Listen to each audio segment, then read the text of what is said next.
بسم الله الرحمن الرحيم ألف لام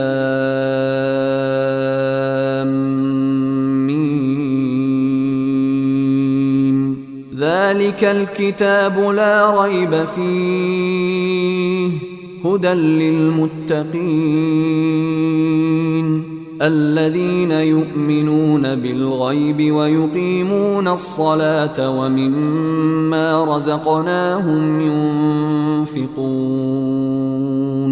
والذين يؤمنون بما أنزل إليك وما أنزل من قبلك وبالآخرة هم يوقنون أولئك على هدى من ربهم. السلام عليكم ورحمة الله وبركاته.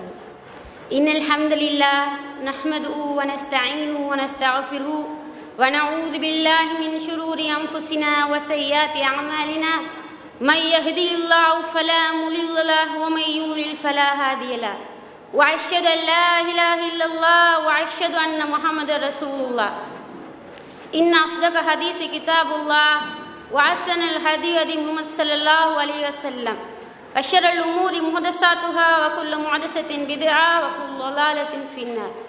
يا أيها الناس اتقوا ربكم الذي خلقكم من نفس واحدة وخلق منها زوجها وبث منهما رجالا كثيرا ونساء واتقوا الله الذي تساءلون به والأرحام إن الله كان عليكم رقيبا.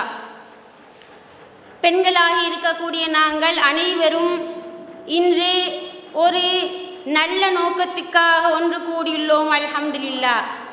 எனக்கு இன்றைய தினத்தில் வழங்கப்பட்டுள்ள தலைப்பு உறவை பேணி வாழ்வது என்பதாகும். அல்லாஹ் மனிதனை தனி மனிதனாக படைக்கவில்லை, உறவுகளோடு படைத்துள்ளான். எப்படி உறவு? அம்மா, அப்பா, சாட்சி, சாச்சா எல்லா உறவுகளையும் படைச்சிருக்கிறான். தனி மனிதனாக படைக்கவில்லை. எல்லா மனிதர்களையும் ஏதோ உறவுகளோடு படைத்துள்ளான். ஆனால் இன்னைக்கு நம்முடைய பெண்களாகியுடைய நாங்கள் எங்களுடைய கணவன்மார்கள் எல்லாம் என்ன செய்கிறோம் என்று சொன்னால் அந்த உறவுகளை என்ன செய்கிறோம்? பேணி வாழ்றோம். இல்லை, எதைக்கெடுத்தாலும் சண்டை. எங்களுடைய சாட்சி அப்படி செஞ்சிட்டா, பெரியப்ப இப்படி செஞ்சிட்டா என்று எல்லாத்துக்குமே பிரச்சனை. எந்த நேரமும் பிரச்சனையாகவே இருக்குது. சம்பந்தம் இல்லாமல் எல்லாம் பிரச்சனை வரும். இப்போ இந்த முறை இந்த வருடத்தில் தேர்தல் நடந்து பெற்றது. யாரு? மைத்ரி ஜெயிப்பாரா மைந்த ஜெயிப்பாரா? பிரச்சனை வந்தது எதுக்கு? மைத்திரியா மைந்தையா? யாருக்கு யாருக்கு சண்டை? வாப்பாக்கும் உம்மாக்கும் சண்டை. மைத்ரி ஜெயிப்பாரா மைந்த ஜெயிப்பாராண்டு. தேர்தலில் போட்டியிட்டவர்கள் யாரோ, ஆனால் பிரச்சனை வருவது யாரோ. யாருக்குள்ளே பிரச்சனை வரும்.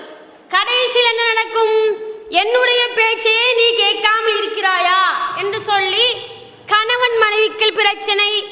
அதே போல் நாங்கள் மாமா மாமிக்குள் பிரச்சனை. இப்படி பலவாறாக இந்த குடும்பத்தில் பிரச்சனைகள் ஏற்படுகிறது.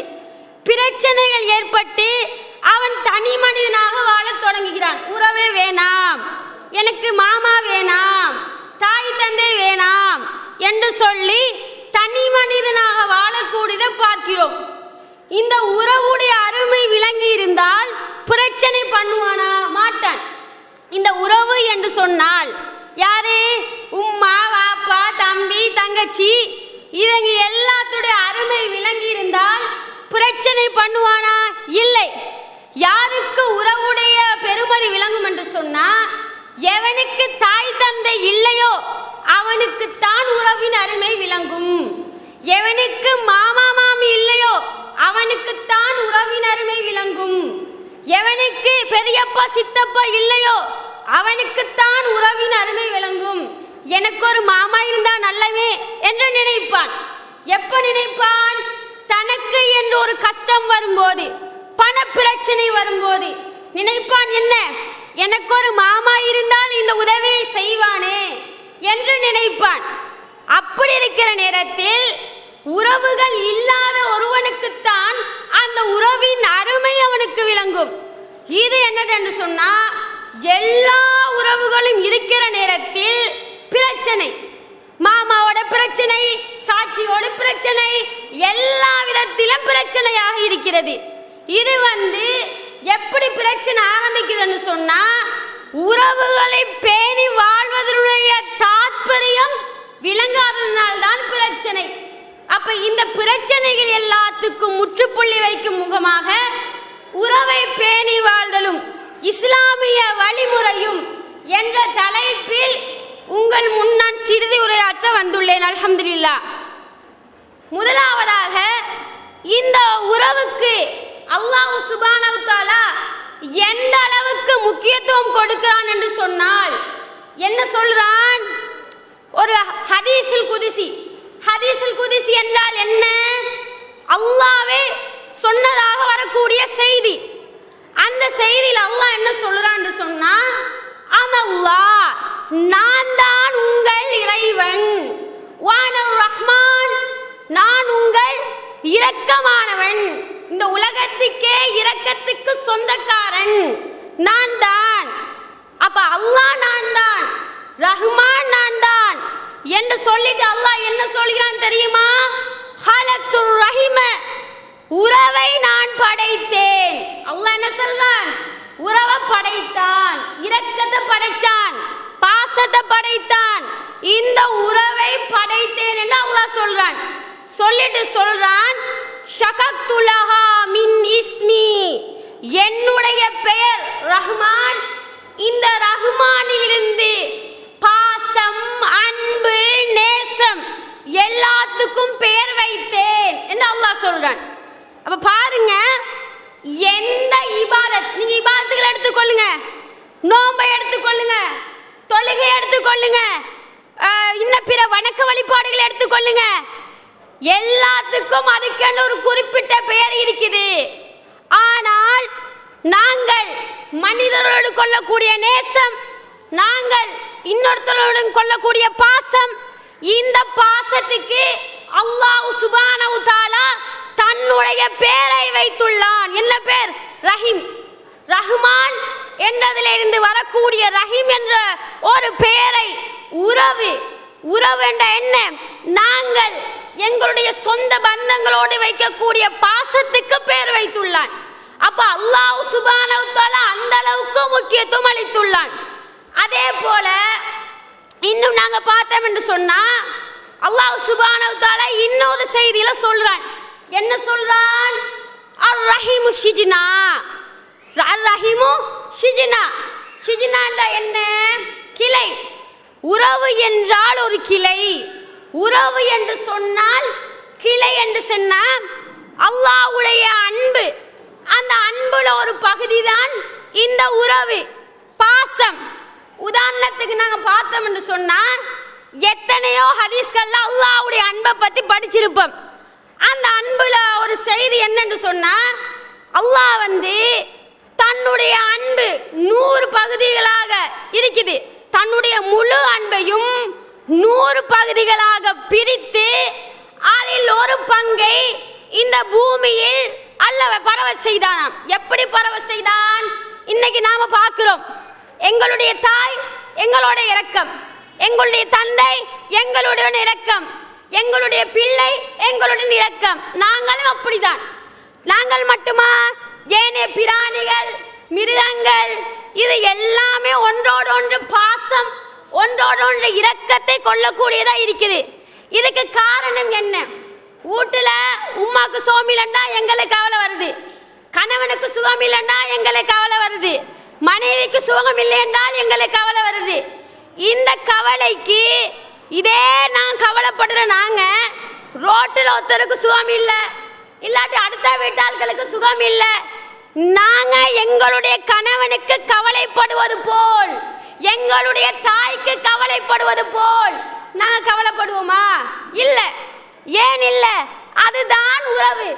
உறவு, பாசம், அன்பு என்று சொன்னா, யாரு எங்களுக்கு சொந்த பந்தங்களாக இருக்கிறார்களோ அவர்களுக்கு ஏதாவது ஒரு துன்பம் வார நேரத்தில் ரொம்ப கவலைப்படுவோம். அந்த கவலை தான் அல்லாஹ் ஏற்படுத்துகிற ஒன்று. அந்த பாசம், அது ஒரு நேசம். இப்படி இருக்கிற நேரத்தில் அல்லாஹ் சுப்ஹானஹு வ தஆலா என்ன சொல்கிறான்? அர் ரஹீமு ஷிஜ்னா. உறவு என்பது அல்லாஹ்விடத்தில் வந்த ஒரு அருட்கொடை, ஒரு கிஃப்ட். அதை அல்லாஹ் சொல்றான் எப்படி? வமன் வஸலஹா, யாரு அதை சேர்ந்து வாழ்கிறானோ, வமன் வஸல்துஹு, அவனோட நானும் ஃப்ரெண்ட் ஆகிடுவேன். யாரு உறவுகளோட பகைச்சு கொள்ளாம சந்தோஷமாக மாமி மாமான்னு பழகுறாங்களோ அவர்களோட நானும் என்ன செய்வேன்? ஒன்றாயிருப்பேன். கேட்டது எல்லாம் கொடுப்பேன், என்னுடைய ரஹ்மத்துகளை வழங்குவேன் என்று அல்லாஹ் சொல்றான். ஒமன் கதஹா, யாரு அந்த உறவை துண்டித்து விடுகிறார்களோ, கதஹு, அவனோட எனக்கு எந்த உறவும் இல்லை அல்லாஹ் சொல்றான்.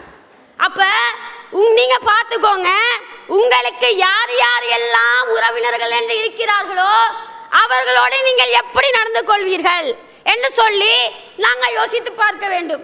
அதே மாதிரி அல்லாஹ் சுப்ஹானஹு வ தஆலா எப்படியெல்லாம் முக்கியத்துவம் கொடுக்கிறான்னு சொல்லி குர்ஆன் சுன்னா அடிப்படையில் நாங்கள் பார்த்தோம் என்று சொன்னா, குர்ஆனில் அடிக்கடி நாங்கள் ஓதக்கூடிய ஒரு வசனம், ஒவ்வொரு உரையிலையும் நாங்கள் கேட்கக்கூடிய ஒரு வசனம்.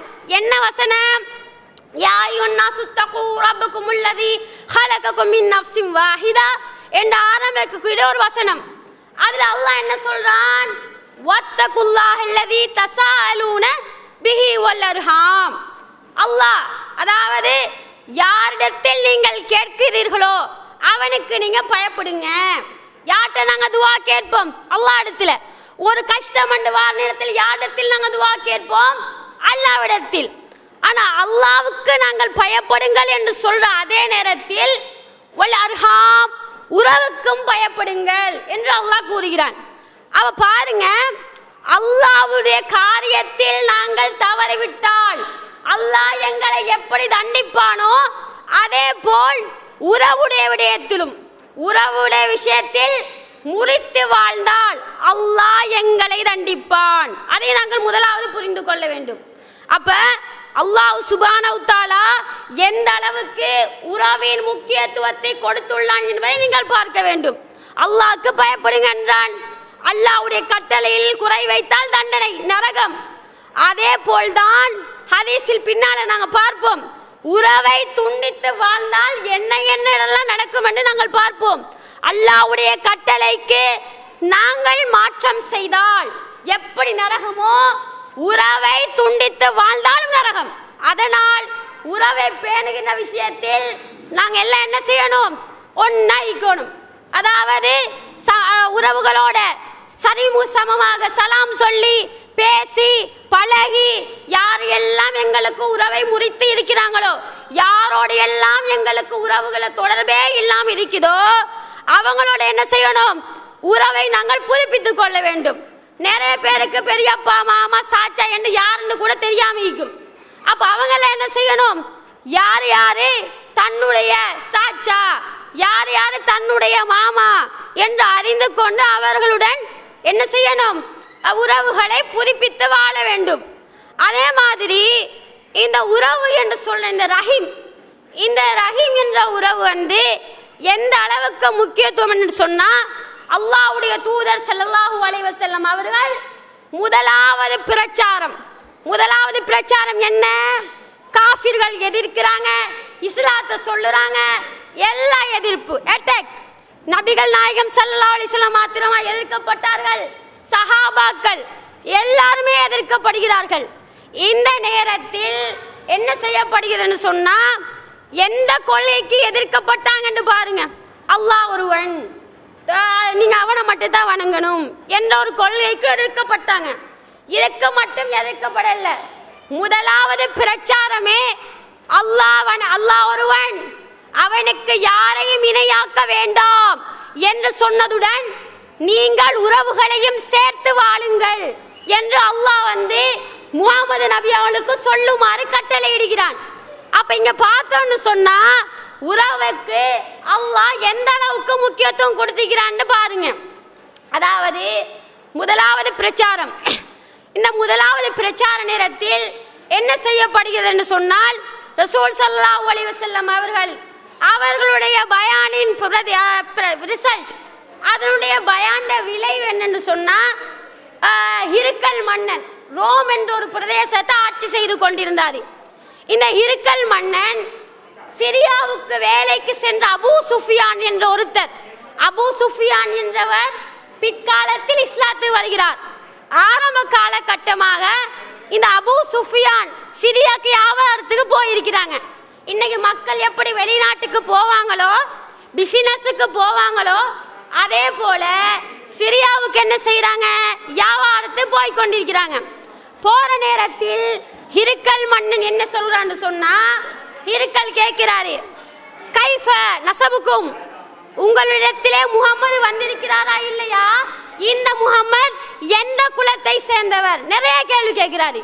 முகம்மதை பத்தி தனக்கு என்ன தேவையோ அத்தனை கேள்வியும் கேட்கிறாரு. முகம்மது எப்படிப்பட்டவர், முகம்மதை பின்பற்றாள்கள் எப்படிப்பட்டவங்க, முகம்மது பின்பற்றினாட்கள் வந்துட்டாங்களா, இப்படி எல்லா கேள்விகளையும் கேட்கிறாங்க.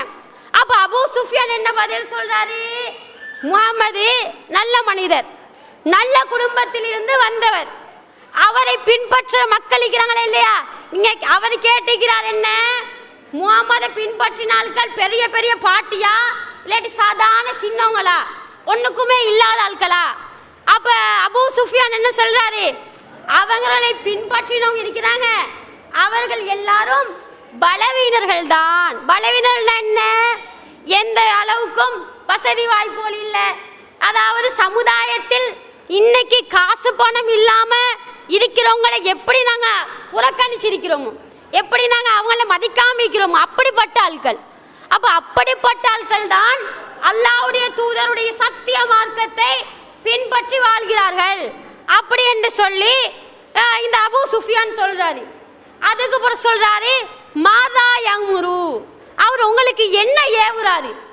அப்ப ரசூல் அபூ சுஃபியான் என்ன சொல்றான்னு சொன்னா, யமுரு, அவர் எங்களுக்கு ஏவுகிறார், லா தஅபு உபுதுல்லாஹ், அல்லாஹ்வை நீங்கள் வணங்குங்கள்.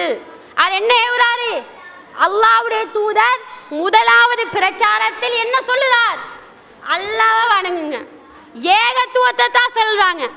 லா துஷ்ரிக் பிஹி ஷையா, அல்லாஹ்வுக்கு எதையுமே இணை கற்பிக்காதீங்க.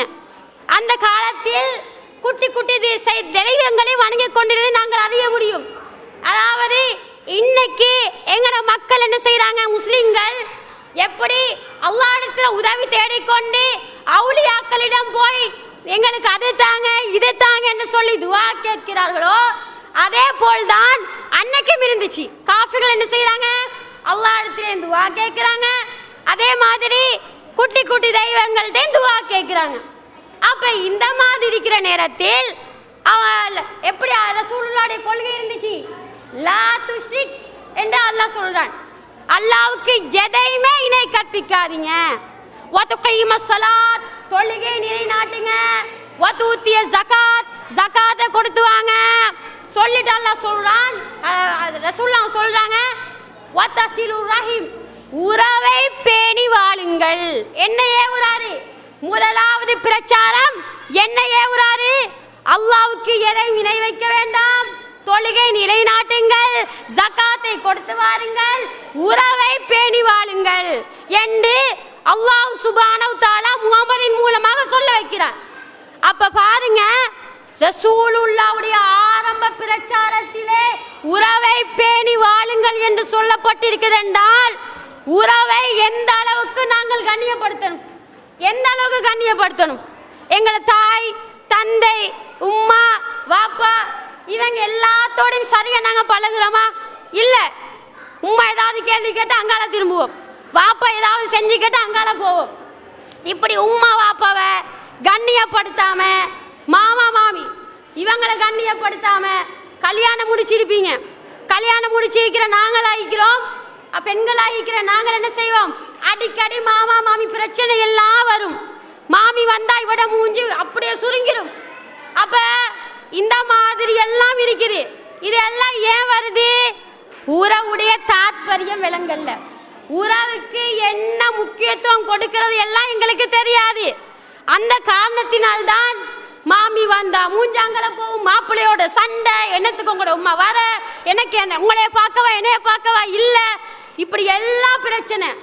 கோலண்ட் எடுத்து மாமி கேட்டிப்பா, எங்க என்ன மகன் என்ன செய்யறாரு, நல்லா இருக்கிறியா அப்படி எல்லாம் சொல்லி இவோடையும் பேசி மகனையும் விசாரிச்சுப்பா. இவன் உடனே சொல்லுவா, மாப்பிள்ளையோட பேசி சொல்லுவா, உங்களையே கேட்கறது தான் உங்களோட மகன் என்ன உங்களோட உமா என்ன கோல் எடுத்தீங்க, சும்மா எடுப்பாவா, உங்களோட உமா எனக்கு ஒரு நாளாவது கோல் எடுத்திப்பாவா, இப்படி எல்லாம் நாங்கள் கேட்போம். அப்ப இந்த மாதிரி அடிக்கடிக்கான அதாவது நிறைய பிரச்சனைகள் ஏன் வருது, உறவுடைய தாத்பரியம் தெரியா, உறவை சேர்ந்து வாழ்ந்தா என்ன நன்மைன்னு தெரியா, உறவை சேர்ந்து வாழாம முறிச்சு வாழ்ந்தா என்ன தீமை என்ன தண்டனைன்னு தெரியாததால் தான் இன்னைக்கு அதிகமான வீடுகளில் மாமா மாமி பிரச்சனை, கணவன் மனைவி பிரச்சனை, பிள்ளைகள் தாய் தந்தையரை விட்டு போற பிரச்சனை, எல்லா பிரச்சனையும்.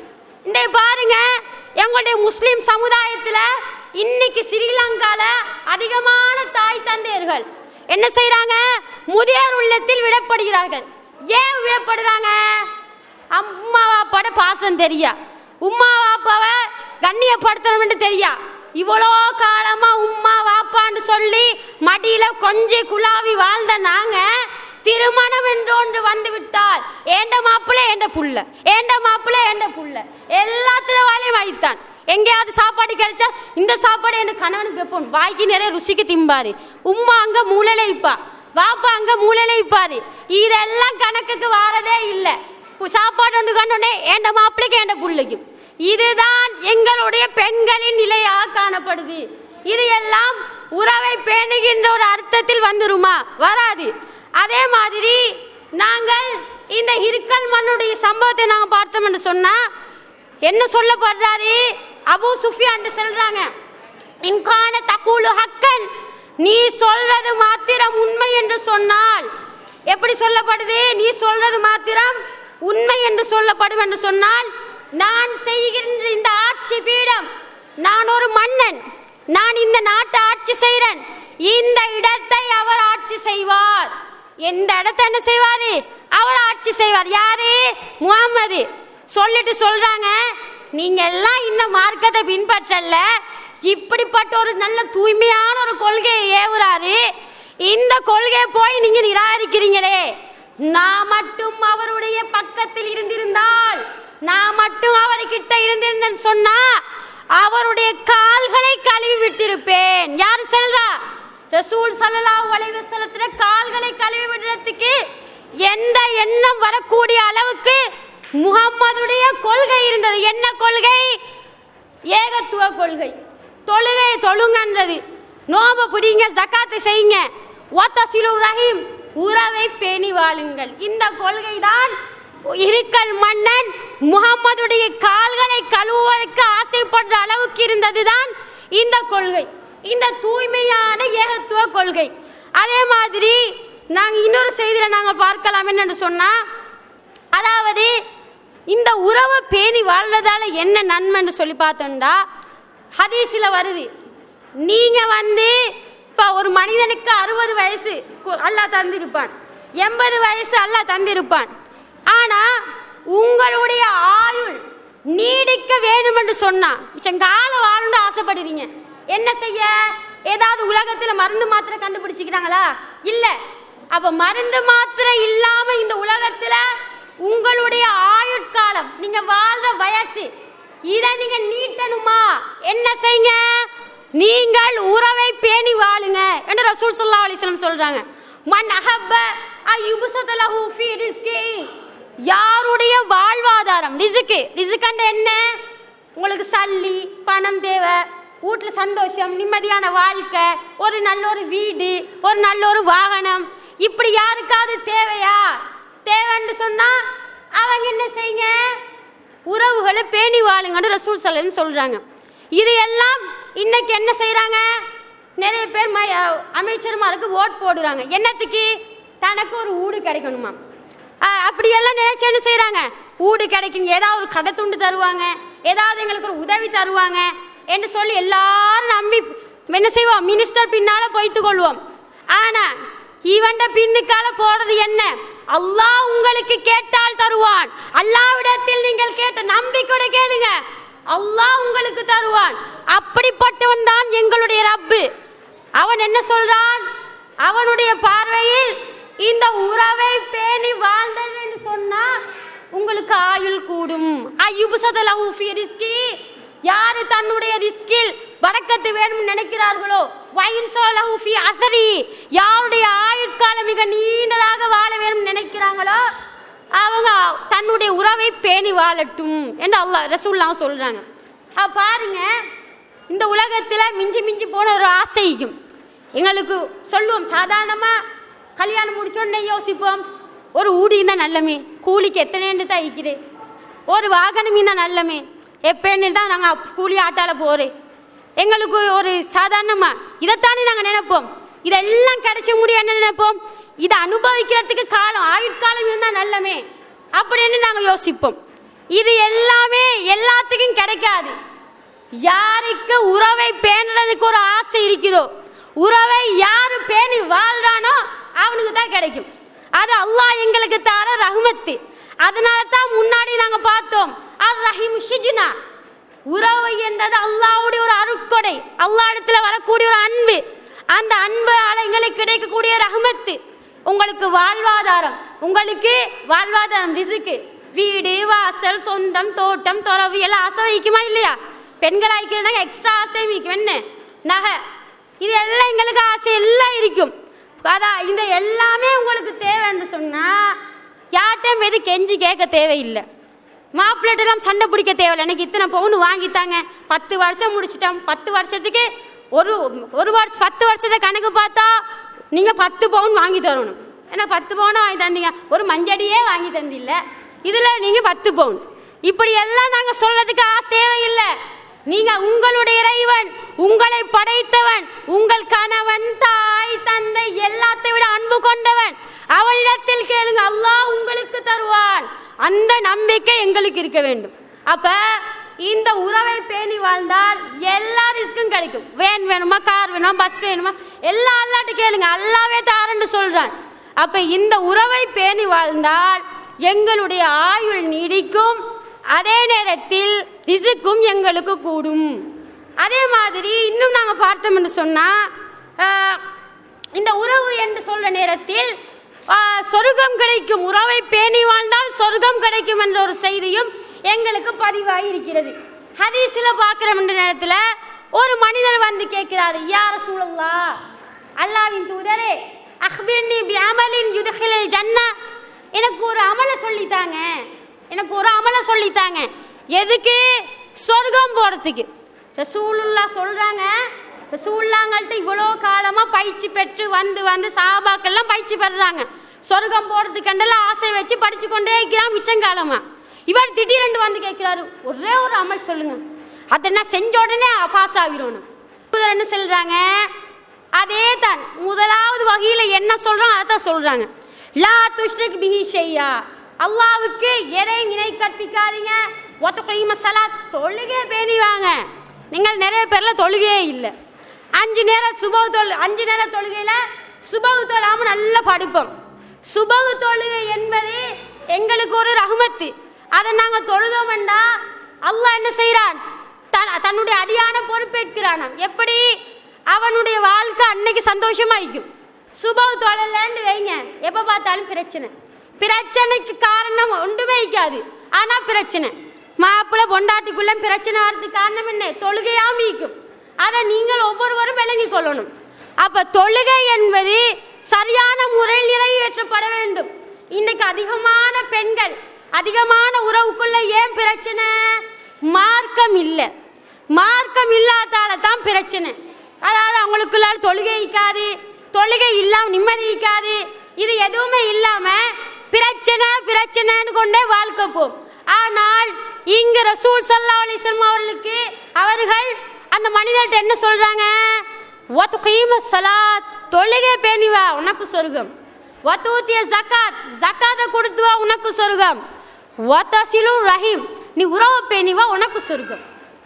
பாருங்க, நீங்க தொழுகை தொழுது வந்தால் சொர்க்கம், உறவை பேணி வந்தால் சொர்க்கம்.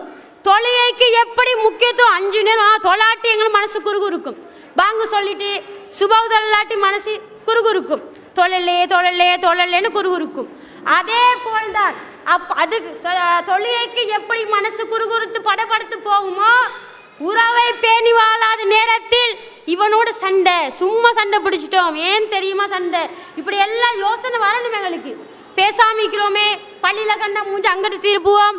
இது எல்லாம் என்னது? உறவை நாங்கள் பேணி வாழ்றோம் இல்லை. உறவு என்பது சரியான முறையில் எங்களுக்கு இல்லை. அப்போ இது எல்லாமே எங்களுக்கு அநியாயமாக எங்களுடைய அமல்கள், எங்களுடைய அல்லாஹ்வுடைய ரஹ்மத்து எல்லாம் போகிறதுக்கு காரணம் என்ன? அடுத்தவங்களை கண்டா மூஞ்ச திரும்புது. இப்போ வாராங்க வீட்டில் 2 பேரும் ஒரே மாதிரியாக இந்திப்பாங்க. ஒரு வீட்டில் 2 பேரும் என்ன செய்வாங்க? ஒரே வீட்டு ஆம்பளைகள் கல்யாணம் முடிச்சுப்பாங்க. 2 பேருக்கு ஒரே பிரச்சனை. தாத்தான் தங்கச்சி எண்டுவோமே, ஒரு கணவனுக்கும் இன்னொரு கணவனுக்கும் கல்யாணம் முடிக்கப்பட்டேன்னு சொன்ன தாத்தான் தங்கச்சின்னு உறவு சொல்லுவோம் எங்களோட பாஷையில். இவங்க என்ன செய்வாங்க? ஒரே சண்டை. என்ன சண்டை? பிரச்சனைக்கு மேலே பிரச்சனை. அங்கால இவன் அந்தால வழியில் ஒரே பாத்ரூம் தான் இருக்கும். பாத்ரூமுக்கு போவாங்க ஒருத்தர், திரும்பி வரப்போல அங்கால திரும்புறேன். இப்படியெல்லாம் நாங்கள் பார்க்குறோமா இல்லையா? என்ன ஒரு வீட்டிலே பிரச்சனை. ஏன்? உறவுட தாத்பரியம் தெரியா, மூஞ்ச திருப்பிட்டு போனா என்ன பாவம்னு தெரியா. இதையெல்லாம் விளங்காமல் தான் இன்னைக்கு என்ன சொல்லுறாங்க? உறவை நாள உறவு பேணித்தவள் இந்த ஐக்கிறேன் உமா கூட்டிட்டு தான் வாரன், இந்த ஐக்கிறேன் வாப்பா நல்ல இந்த பெருநாளைக்கு சாரம் சேர்த்து வாங்கி கொடுத்து தான் ஐக்கிறேன், இந்த ஐக்கிறேங்கட உமா சாரி 1 ரூபா 1000 ரூபாடு இல்லை 10,000 ரூபாடு சாரி ஏண்ட உமா நான் நல்லா பார்க்குறேன். உமா நல்லா பார்க்கறது சரி, வாப்பாவை நீ நல்லா பார்க்குறாய் தான். ஆனால் உனக்கென்று வரக்கூடிய உறவுகள், உன் கணவன் மூலமாக வரக்கூடிய உறவுகள் பேணி வாழ்கிறோமா? இல்லை. இதிலெல்லாம் நாங்கள் கோட்டை விடக்கூடிய ஆட்களாக இருக்கிறோம். அப்போ இதில் சொர்க்கமே கிடைக்கும் என்று சொன்னால் நீங்கள் நாங்கள் செய்வோமா இல்லையா?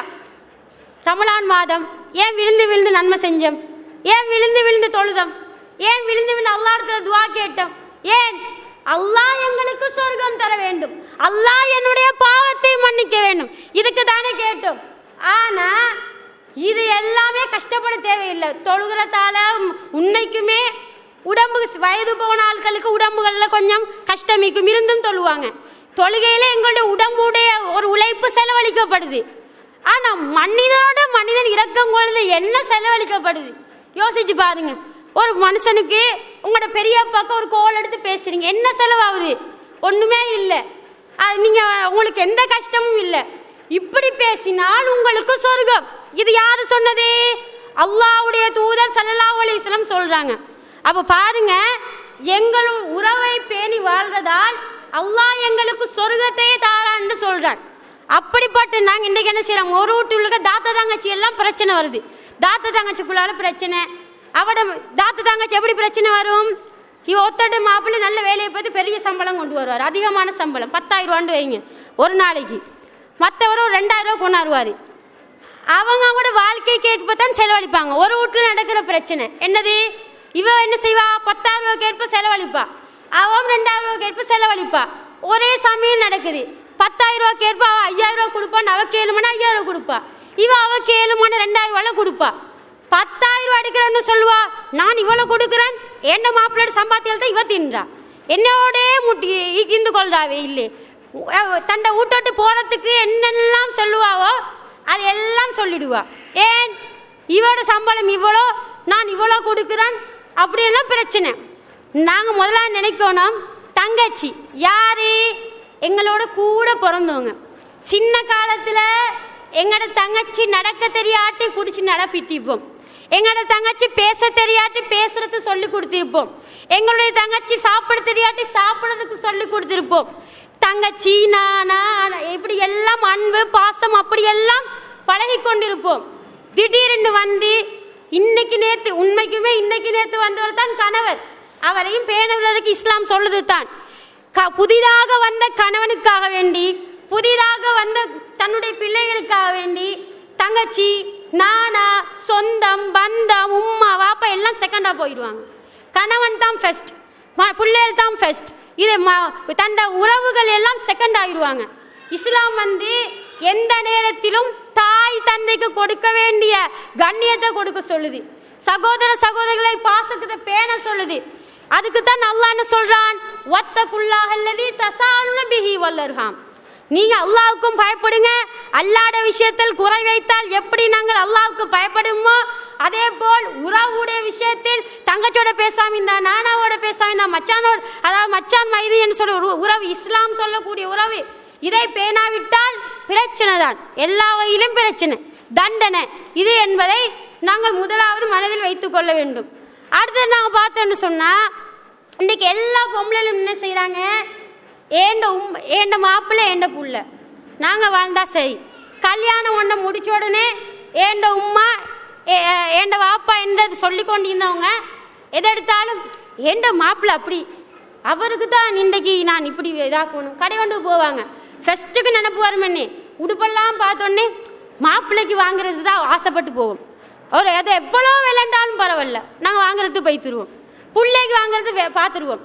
ஆனால் உம்மா வாப்பாண்டு வாழ நேரத்தில் லோக்கல் ஐட்டம், இவ்வளோ நாளாக உங்களை பெற்று வளர்த்து அந்த மாதிரியான கஷ்டங்கள் எல்லாம் தாங்கி கொண்டிருக்கிற உங்களோட தாய் தந்தையர்கள் சின்ன வயசில் உங்களுக்கு விதவிதமான ஆடைகள் எல்லாம் போட்டு பழக்கி ஆசைப்பட்டு தூக்கி கொஞ்சி குழாவி முத்தமிட்டு அந்த தாய் தந்தையர்களுக்கு லோக்கல் உடுப்பு வாங்குறதுக்கு மனசு வந்ததுக்கு காரணம் என்ன சொல்லுங்க பாப்பா?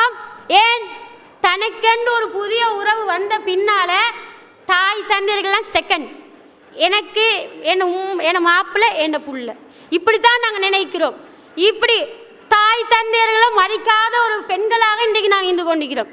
நிறைய பேரை பார்த்தோம்னு சொன்னால் தன்னுடைய தாய் தன்னுடைய தந்தை என்றதை அவங்க என்ன செய்கிறாங்க, திண்டாங்களா குடித்தாங்களா எதுவுமே கணக்கு இல்லை. நாங்கள் என்ன செய்கிறோம், எந்த நாள் டெய்லி ஆக்குறோம், எந்த நாள் வாய்க்கு ருசியாக சாப்பிடுறோம், எல்லாம் செய்கிறோம். நாங்கள் என்ன செய்கிறோம், நாங்கள் என்ன செய்கிறோம்னு சொன்னால் தாய் தந்தையர்கள் என்ன திண்டாங்க, சாப்பிட்டாங்களா, குடிச்சிப்பாங்களா, இதை எப்பயாவது நாங்கள் யோசிக்கிறோமா? இல்லை. இவங்க என்ன திண்டாங்கன்றதை யோசிக்க மாட்டோம், இவங்க என்ன செய்கிறாங்கன்றதை யோசிக்க மாட்டோம். ஆனால் என்ன பேர் என்ன, பெருநாளைக்கு ஒரு 1000 ரூபாட புடவை, கையில் 1000 ரூபா சல்லி, வாப்பாக்கு ஒரு ஷர்ட், ஒரு 1000 ரூபா சல்லி.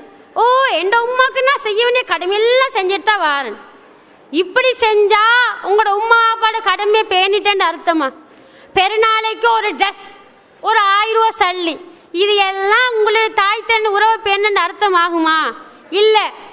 அப்போ இஸ்லாம் எந்த அளவுக்கு தாய் தந்தையரை கண்ணியப்படுத்துதுன்னு சொன்னால், இப்னு உமர் ரலியல்லாஹு அன்ஹு, யாரு?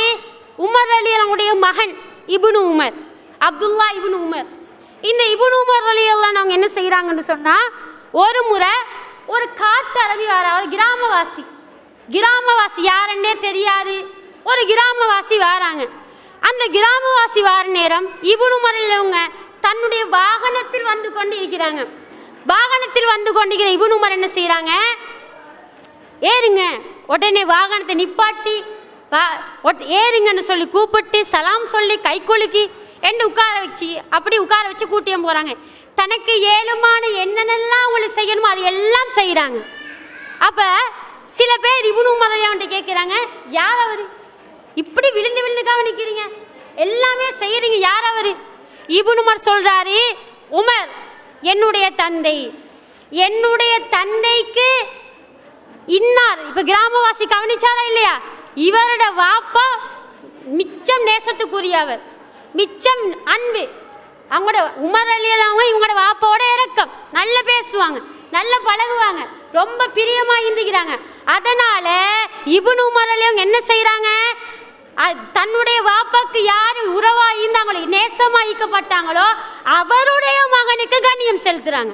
வாப்பாக்கும் கண்ணியம் செலுத்தல. உமர் ரலியல்லாஹு யாரை நேசிச்சாலும் அவங்களும் கூட கண்ணியம் செலுத்தல. யாருக்கு கண்ணியம் செலுத்துறாங்க? உமர் ரலியல்லாஹு யார் நேசிச்சாலும் அவருடைய மகனுக்கு. சுப்ஹானல்லாஹ். இப்னு உமர் ரலியல்லாஹு அப்படியா தன்னுடைய வாப்பாவுடைய பிரியருடைய மகனுக்கே கண்ணியம் செலுத்துறாங்கண்டா, எங்களுடைய தாய் தந்தைக்கு எந்த அளவுக்கு கண்ணியம் செலுத்துறோம்?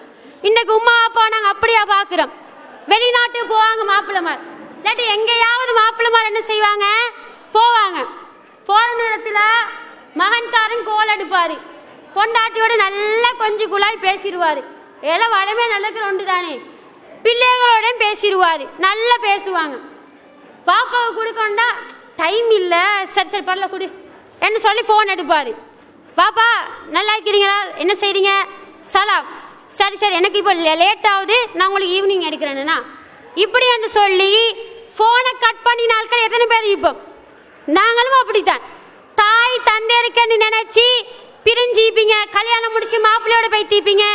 தாய் தந்தை என்ன செய்கிறா, உம்மா இந்த நேரத்தில் என்ன திண்டிப்பாங்க, பாப்பா என்ன திண்டிப்பாங்க, இப்போ என்ன செய்கிறா, என்னுடைய சகோதரன் என்ன செய்கிறா என்று யாருக்காவது சிந்தனை வருதா? இல்லை.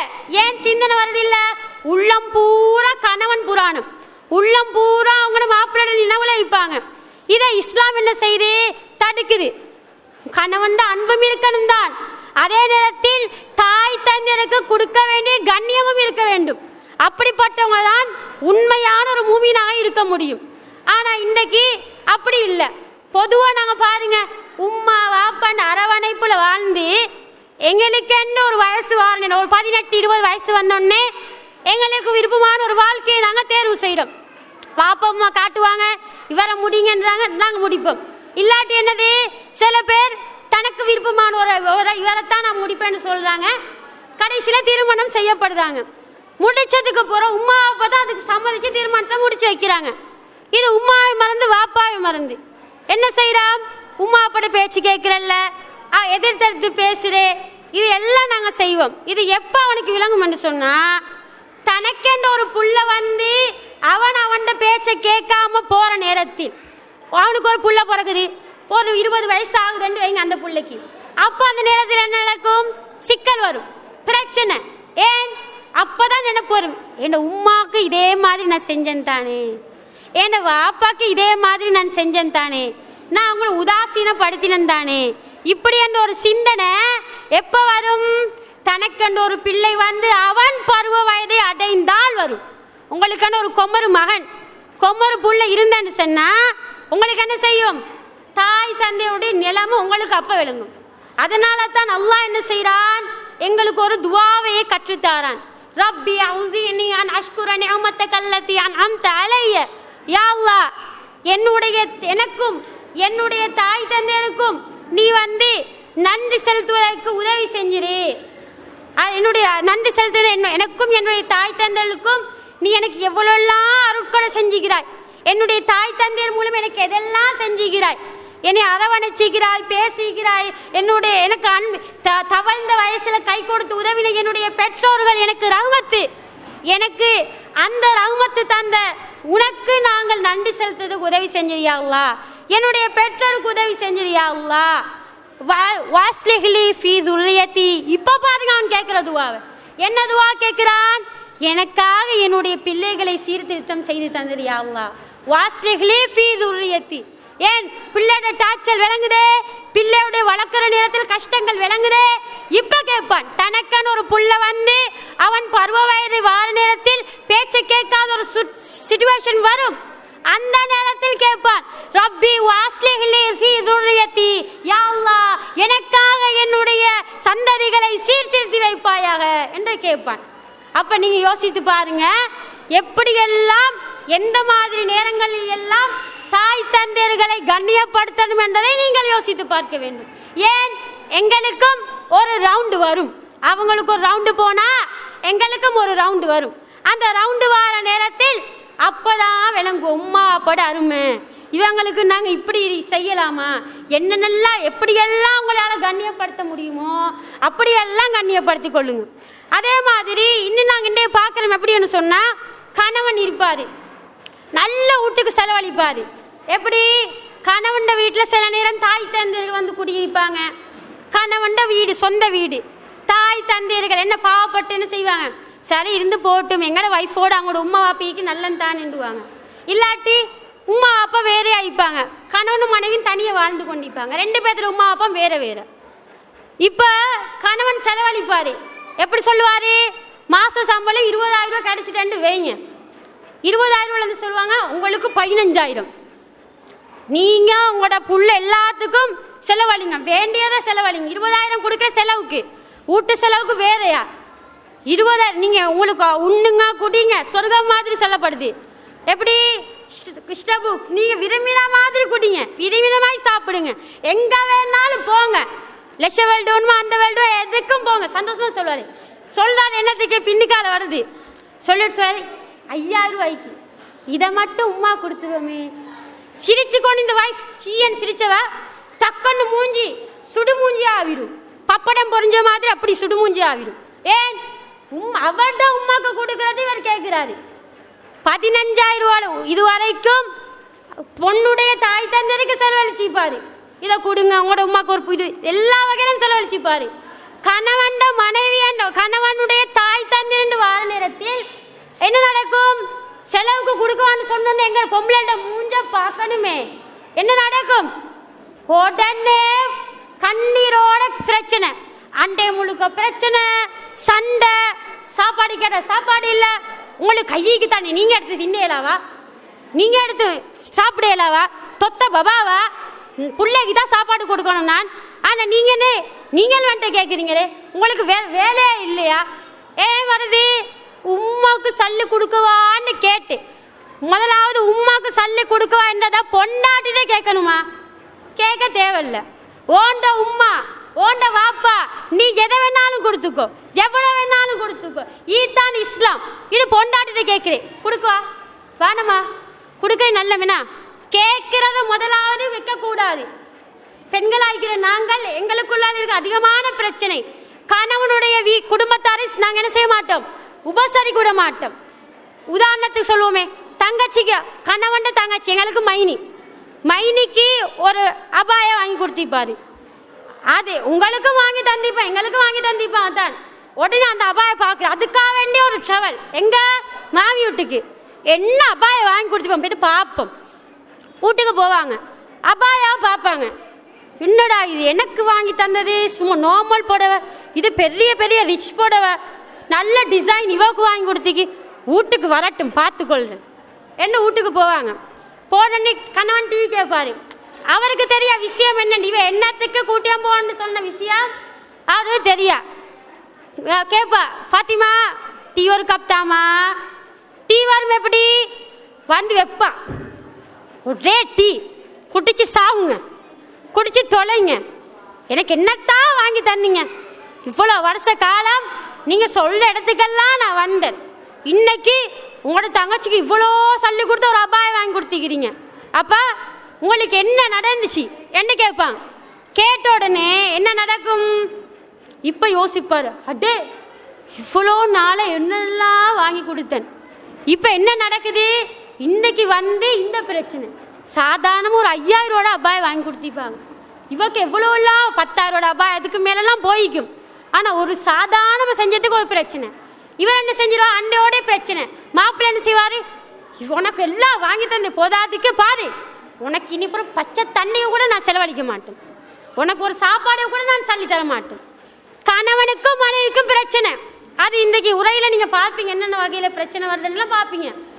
வந்த உடனே கணவன் என்ன செய்வார், செலவுக்கு கொடுக்க வேண்டிய சல்லியை குறைச்சிடுவார், கொடுக்க மாட்டார், பிள்ளைக்கு மட்டும் செலவழிக்கிறது சல்லியை கொடுப்பாரு.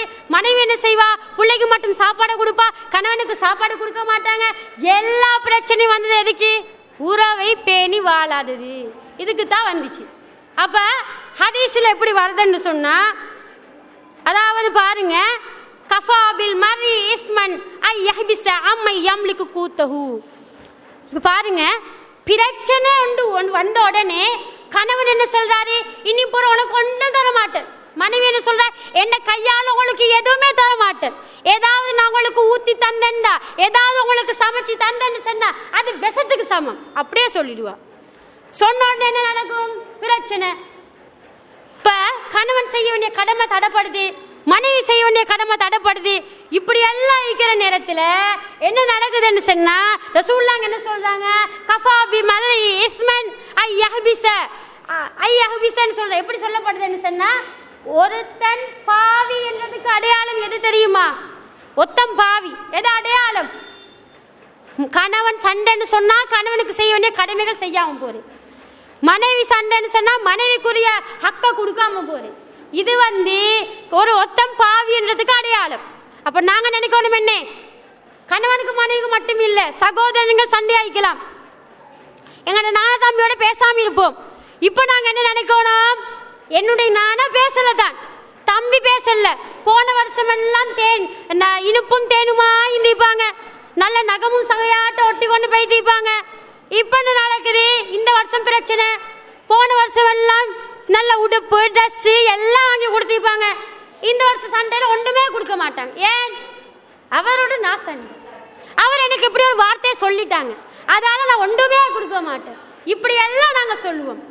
அந்த நேரத்தில் இஸ்லாம் என்ன சொல்லுது, யாரு தனக்கு கடமையாகிறார்களுக்கு கொடுக்காம தடுக்கிறாங்களோ அவர் பாவி. உங்களோட கணவர் உங்கள்கிட்ட ஒரு சாப்பாடு கேட்கிறாங்க, நீங்க சண்டையின் காரணமாக சாப்பாடை கொடுக்க மறுத்துவிட்டால், நீங்கள் சண்டையின் காரணமாக உங்களுடைய கணவனுக்கு செய்ய வேண்டிய பணிவிடையை செய்யாவிட்டால் நீங்கள் பாவி என்று ரசூலுல்லாஹ் சொல்றாங்க. அதே மாதிரி எல்லா உறவுக்கும் பொருந்தி பாருங்க. மாமா பிரச்சனை, பெரியப்பா பிரச்சனை, வளமையை எல்லாம் கொடுக்க ஹக்கெல்லாம் கொடுத்துட்டு வாரீங்க. சண்டை இந்த வருஷம் கொடுக்காம இருப்பீங்களா, அப்ப நீங்க பாவி. நான் உங்களுக்கு மட்டும் சொல்லல, யாரெல்லாம் இந்த செயல்களை செய்கிறாரோ அவர்கள் பாவி என்று ரசூல் ஸல்லல்லாஹு அலைஹி வஸல்லம் சொல்றாங்க. அதே மாதிரி இப்போ நாங்கள் பார்க்கணும் என்னன்னு சொன்னா, உதாரணத்தை நாங்கள் பார்க்குறோம். இப்போ நாங்கள் பொதுவாக சில ஆளுக்கு உறவை பேணுறல. ஏன் பேணுறல?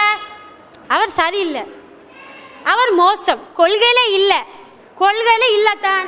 நாங்கள் 5 நேரம் தொழுவாளி, ஏகத்துவ கொள்கை, அல்லாஹ் ஒருவன் தான், அவனை தவிர யாரையும் வணங்க மாட்டோம், யாரையும் நாங்கள் இணை வைக்க மாட்டோம், அல்லாவுக்கு யாருக்கும் இணை வைக்க மாட்டோம்னு சொல்கிறோம். ஆனால் அவங்கள பாருங்க, தொழுற இல்லை, கொள்கை இல்லை, அவுலியாக்கள்கிட்ட போகிறாங்க, துவா கட்டுறாங்க, இதெல்லாம் நாங்கள் சொல்லுவோம். அதால் நாங்கள் பேசுகிறல்ல. ஏன் உங்களோட தங்கச்சிட்ட பேசுகிறல்ல, அவள் ஷிர்க் பிதஅத் செய்றா பேசுகிறல்ல. இந்த இடத்தில் கூட இஸ்லாம் என்ன சொல்லுதுன்னு சொன்னால், உறவை பேணி வாழ வேண்டும் என்று சொல்லப்படுது. இஸ்லாம் என்ன சொல்லுது, உறவை நீங்க பேணி வாழுங்க. எப்படி? நாங்கள் நிறைய ஹதீஸ்களில் பார்க்குறேன்னு சொன்னா, நபிகள் நாயகம் ஸல்லல்லாஹு அலைஹி வஸல்லம் சொல்றாங்க என்னன்னு சொன்னா, யா ரசூலுல்லாஹ் இன்னலி கராபத்தன், அல்லாஹ்வின் தூதரே எனக்கு நெருங்கிய உறவினர்கள் இருக்கிறாங்க, அஸ்லுஹும் வயக்தஊனி, அவர்களுடன் நான் சேர்ந்து வாழ்றேன். ஆனால் அவங்க என்ன செய்கிறாங்க, என்னோட வெட்டி போகிறாங்க. மார்க்கம் இல்லாதால் தானே வெட்டி போவாங்க. தொழுகை இல்லாட்டி தானே தொழுகைண்டா மாற்றம் வரும். தொழுகை இல்லாத வெட்டி போகத்தான் செய்வாங்க. அப்போ ரசூலுல்லாஹ்ட்ட மனிதர் வந்து கேட்கிறாரு, அல்லாஹ்வின் தூதரே நான் சில உறவினர்களுடன் சேர்ந்து வாழ்றேன், அவர்கள் என்ன செய்கிறாங்க, என்னை வெட்டி போகிறாங்க, நான் அப்பையும் சேர்ந்து வாழ்றேன். வயஜ்ஹலூன அலைய, என் மேல அவங்க மடமைத்தனமாக இருக்கிறாங்க. மடமைத்தனம்ண்டா என்ன தெரியுமா இல்லையா? எங்கே போனால் நாங்கள் எவ்வளோ தான் அளவு செஞ்சாலும் ஒரு இடத்துக்கு போன உடனே சரியில்லையே, அவர் நான் பாருங்க இவ்வளோ மிஸ்கீன் ஆகிக்கிறேன் தெரியுமா, என் தாத்தை எனக்கு ஒன்றுமே தாரா இல்லை, தாத்தை நல்லா கொடுத்திப்பாங்க, நானும் நல்லா கொடுத்திப்பாங்க, ஒன்றுமே தாரலேன்னு சொல்கிறேன். அப்போ தான் அவர்கிட்ட என்னது கிடைக்கும், சொல்கிற ஆள்கிட்ட கிடைக்குமா இல்லையா? தாத்தா பற்றி புராணம் இல்லாததெல்லாம் சொல்லுவாங்க.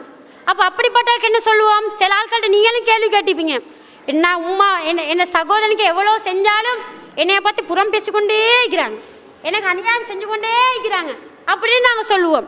ஆனால் இந்த நேரத்திலும் இஸ்லாம் என்ன சொல்லுது, பேணி வாழு என்று சொல்லுது.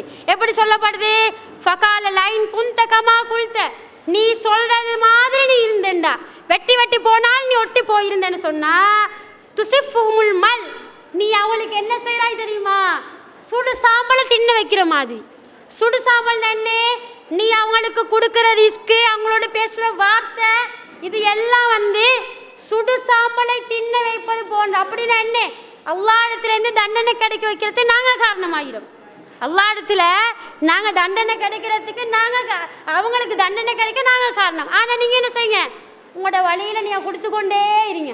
நீங்கள் எதையெல்லாம் வழங்கி கொண்டிருக்கணும் அது எல்லாம் கொடுத்துக்கோங்க சொல்லிட்டு சொல்கிறாங்க. இதே மாதிரி நீ கடைசி மட்டும் என்ன செஞ்சுக்கோ, நீடிச்சுக்கோ, அல்லாஹ்விடமிருந்து உனக்கு ஒரு உதவியாளர் கிடைப்பார். யாருக்கு உதவியாளர்?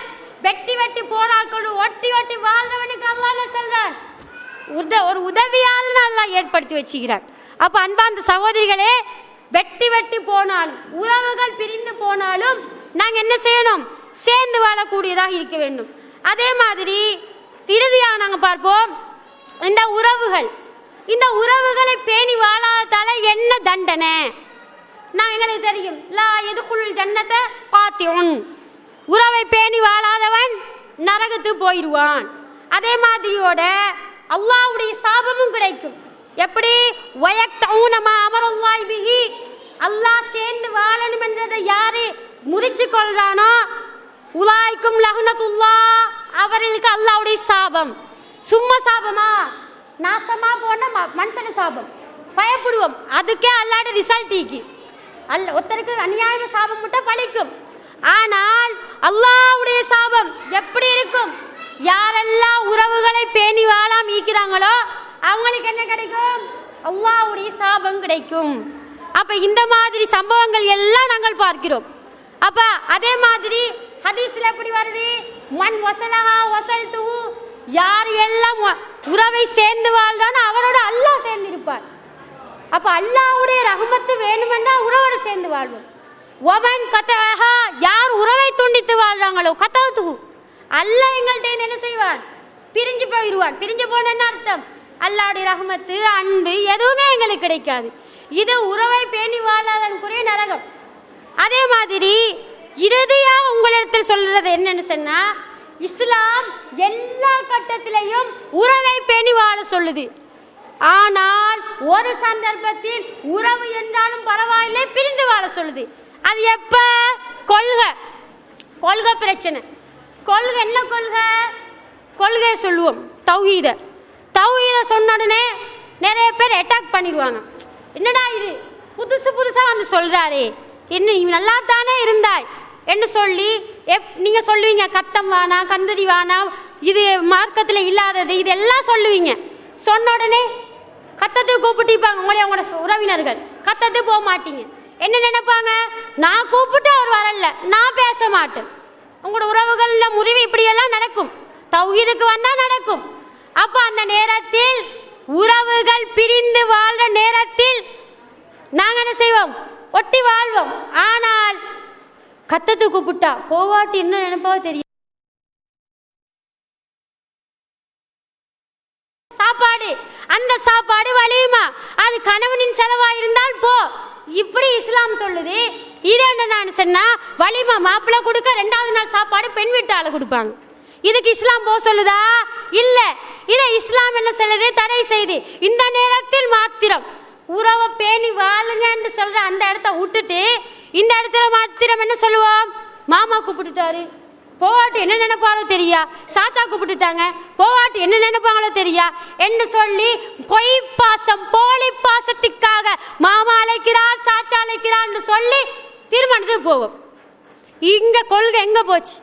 அல்லாஹ் தான் வணங்கணும், ரசூலை பின்பற்றணும் என்று சொல்ற நாங்க அல்லாஹ்வுடைய திருமணம், அல்லாஹ்வுடைய சூழல் சொல்லி காட்டின திருமணம் இப்படித்தான் இருக்கும் என்று தெரிந்த நாங்கள் இப்படி தன்னுடைய மகளுடைய கல்யாணம் என்று வார நேரத்தில், தன்னுடைய சகோதரன் பிள்ளையுடைய கல்யாணம் என்று வார நேரத்தில் எங்கே போனது உங்களோட கொள்கை?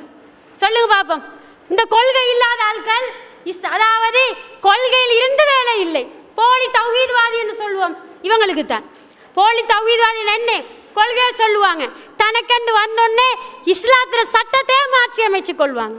அப்ப இந்த மாதிரியான நேரங்களுக்கு முஸ்லிம்களுடைய வரலாற்றில் ஒரு சம்பவம் இருக்குது. என்ன? பத்ர் யுத்தம். இந்த யுத்தத்தில் என்ன நடக்குது? சஹாபாக்கள் எல்லாரும் 300 சொச்சம் பேர் என்ன செய்யறாங்க? கலந்து கொள்றாங்க. அல்லாஹ்வுடைய உதவியோடு வெற்றி அடைகிறாங்க. வெற்றி அடைகிற நேரத்தில் என்ன நடக்குதுன்னு சொன்னா, அவங்க அதாவது சில பேர் கைதிகளாக பிடிக்கப்படுகிறாங்க. காஃபிர்கள் சில பேர் என்ன செய்யறாங்க? கைதிகளாக பிடிக்கப்படுறாங்க. அதுல முஸ்அப் இப்னு உமைர் ரலியல்லாஹு அன்ஹு அவருடைய சகோதரனும் இருக்கிறாரு. யார் இந்த முஸ்அப் இப்னு உமைர்? இஸ்லாத்துக்காக வேண்டி தாய் தந்தையை விட்டு செல்வங்களை விட்டு வந்த ஒருவர், தியாகம் பண்ணிய ஒருவர். நாங்க என்ன செய்வோம்? இப்போ இன்றைக்கு பயானுக்கு வசூல் கடைசியில் செய்வாங்களாய்க்கும். அதில் ஏதாவது போடுங்கண்டா பேசில் பார்ப்பீங்க. அதில் ஆகும் குறைஞ்ச ஒரு 5 ரூபா 10 ரூபா அதை போடுவீங்க. பச்சைத்தாள் எல்லாம் விளங்கும், அதை எடுத்து ஒழிச்சு வைப்பீங்க. இப்படி தானே நடக்கும். ஆனால் இந்த முஸ்அப் இப்னு உமைர் யார் தெரியுமா? இஸ்லாமிய வரலாற்றில் இஸ்லாத்துக்காக தன்னுடைய சொத்து செல்வம் எல்லாத்தையும் விட்டு தள்ளினவர். இப்படிப்பட்டவர் அவர் என்ன இஸ்லாத்து அவர் கொள்கையில இருக்கிறாரு. முஸ்அப் இப்னு உமைருடைய சகோதரன் கொள்கையில இல்லை, காஃபிர். அவர் என்ன செய்யறாருன்னு சொன்னா, கைதிகளாக பிடிப்பட்ட நேரம் காஃபிரா தான் ஈகிறார் தம்பிக்காரர். நானா கண்டோன்னு சந்தோஷம், ஆஹா பிடிப்பட்டுட்டேன், நானும் எங்களை காப்பாற்றிடுவாங்க. நான் என்ன செய்வார், இந்த நான் வைக்கிறாரு நானோட சாத்திர நாங்கள் என்ன செய்வோம், தண்டனையிலிருந்து இல்லாமல் ரிலீஸ் ஆகும்னு நினச்சிப்பாரு. ஒரு நப்பாசையில் வந்துக்கிறாரு. முஸ்அப் இப்னு உமைர் என்ன சொல்கிறாரு, நானாட்ட கேட்குறாரு, நானா நான் தம்பி தானே, இப்போ கேட்குறாரு நான் தம்பி தானே, நீங்கள் என்ன செஞ்சிருங்க, காப்பாற்றிடுங்க. அதுக்கு முஸ்அப் இப்னு என்ன சொல்கிறாரு தெரியுமா, நீயா என்னுடைய கொள்கை சகோதரன், கொள்கையில் நீ என்னுடைய சகோதரனே இல்லை. சொன்ன வார்த்தையை பாருங்க, என்ன கட்டத்தில் சொல்றாங்க. பத்ர் யுத்தம் உமர் அலி அவங்க கேட்கிறாங்க, என்னுடைய சொந்தக்காரர்ல என்னுடைய கையில தாங்க, நான் வெற்றன். அபூபக்கருடைய சொந்தக்காரர் அவருடைய கையில் கொடுங்க, அவர் வெட்டுவார். உஸ்மான் எல்லா சஹாபாக்களையும் சொல்லி காட்டி சொல்றாங்க, யாருக்கு சொந்தமா அவருடைய கையில் கொடுங்கள், நான் வெட்டுவேன். இப்படி சொன்னிக்கிற இந்த காலகட்டத்தில் முஸ்அப் இப்னு உமைர் சொல்றாரு, இவர் என்னுடைய சொந்த சகோதரன் இல்லை, எல்லாம் இந்த கொள்கை சகோதரர்கள், என்னுடைய சகோதரர்கள் எல்லாம் இஸ்லாத்துக்காக வேண்டி மார்க்கத்துக்காக வேண்டி போராடினவர்கள் தான் என்னுடைய சகோதரர்கள் என்று சொன்னவர் யாரே, முஸ்அப் இப்னு உமைர். அதே போல நாங்கள் என்ன நினைக்க வேண்டும், இஸ்லாம் என்று வார நேரத்தில் எல்லா கட்டத்திலும் உறவை பேணி வாழே வாழே வாழே என்று சொல்ல நேரத்தில் கொள்கை என்று வந்தால் நீங்கள் பிடித்த கொள்கையில் உறுதியாயிருங்கள், இறுதி மூச்சுள்ள வரைக்கும் கொள்கையோடு வாழுங்கள். இஸ்லாம் என்ன சொல்லுது, எல்லா கட்டத்திலும் உறவை பேணி சொன்ன மார்க்கம் தான். அதே நேரத்தில் கொள்கையில் வேறுபாடு வந்தால், கத்தத்துக்கு அழைத்தால், கந்தூரிக்கு அழைத்தால், திருமணம் அனாச்சார திருமணத்துக்கு அழைத்தால் நான் வரமாட்டேன், அல்லாஹ்வும் அல்லாஹ்வுடைய தூதர் தான் எனக்கு வேண்டும், வேற யாரும் எனக்கு வேண்டாம் என்று சொல்லி அந்த கொள்கை இருந்துச்சு என்று சொன்னாதான் நாங்கள் சொர்க்கத்துக்கு போவோம், எங்களுக்கு சொர்க்கம் கிடைக்கும். எப்படி சொர்க்கம், உறவை பேணி வாழ்ந்தவங்களுக்கு சொர்க்கம் கிடைக்குதுன்னு சொன்னாங்களா இல்லையா, சொல்லப்பட்டுதா இல்லையா, அக்பிர்னி பிஅமலின் அய்யுத்ஹில்னில் ஜன்னா, எனக்கு ஒரு அமல் சொல்லி தாருங்கள், நான் சொர்க்கத்துக்கு செல்ல வேண்டும். அந்த அமல் இந்த உறவை பேணி வாழ்ற விஷயம். அது எப்போ வரும், கொள்கை விஷயத்தில் இல்லாமல் உறவை பேணி வாழ வேண்டும். கொள்கைன்னு வந்துட்டா, கொள்கையா உறவா வார நேரத்தில் கொள்கைதான் வேண்டும், உறவு ரெண்டாவது பட்சம். உம்மா வாப்பா என்றாலும் சரிதான். உம்மா சொல்லுவா கல்யாணத்துக்கு போவோம், சோமிலாட்டு மருந்து கட்டுறது துவா கட்ட கூட்டியம் போவா, சின்ன பிள்ளையா இருக்கிறீங்க நீங்கள். அப்போ இருக்கிற நேரத்தில் உம்மா கூப்பிட்டுட்டாவே துவா கட்ட போவோமே, கல்யாணத்துக்கு கூப்பிட்டுட்டாங்களே நாங்கள் போத்தானே ஓணும், போவாட்டி உம்மா அடிப்பா, போவாட்டி கணவன் அடிப்பாரு, இப்படியெல்லாம் சொல்றதுக்கு எங்களுக்கு தகுதி இல்லை. கணவன் கூப்பிடுறாரா, கணவன் படம் பார்க்க கூப்பிடுறாரா, கணவன் என்ன செய்யறாரு, நீ இப்படித்தான் உடுக்கணும் ஃபேஷனா உடுக்கணும்னு சொல்றாரா, கணவன் துவா கட்ட கூப்பிடுறாரா, உம்மாக்கு துவா கட்ட கூப்பிடுறாங்களா, எனக்கு எதுவும் வேணாம், கொள்கை தான் வேணும் என்ற வகையில் இறுதி மூச்சுள்ள வரைக்கும் கொள்கை சகோதரர்களாக உறவோடு அன்போடு பாசமோடு இஸ்லாம் பாசத்தை சொல்கிற வகையில் பேண சொல்கிற வகையில் பேணி வாழ்வோம் என்று கூறி என்னுடைய உரையை முடித்துக் கொள்கிறேன். வாஹிரு தவான் அல்ஹம்துலில்லாஹி ரப்பில் ஆலமீன். அஸ்ஸலாமு அலைக்கும் வரஹ்மத்துல்லாஹி வபரகாத்துஹு.